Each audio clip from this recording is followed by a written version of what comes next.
Hi, I'm William Stewart. Welcome back to our verse by verse study on the book of Ephesians. Such a wonderful book, telling us so much about Christ, his work of salvation, and the Christian walk. We're in chapter 3, just starting a great section on Paul and his prayer for the Christians in Ephesus. Otherwise, it's a model prayer by Paul that we each can pray for ourselves and other people in a generic way, no matter what situation somebody's in, so that they would gain what God would want them to gain in their Christian walk or in any situation.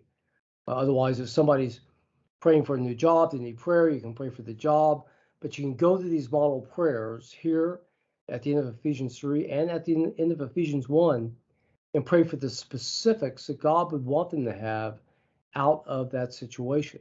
In Ephesians 1, it was knowledge, hope of the salvation, and power for which Paul prayed. So here in 16, he starts again in where we are today, the substance of this prayer.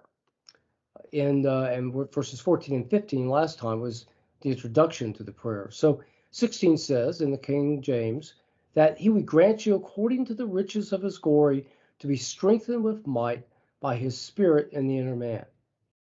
All right, so once again, Paul prays for power.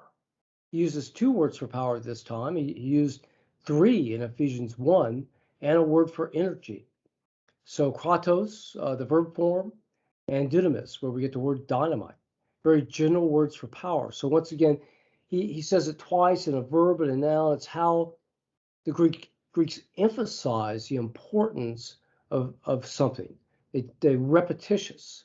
So they less often used adjectives and less often used adverbs than we do in Western European languages. So he emphasizes again the power. He says it comes by the Holy Spirit, and that it prays it for the inner man. So he's asking then to God that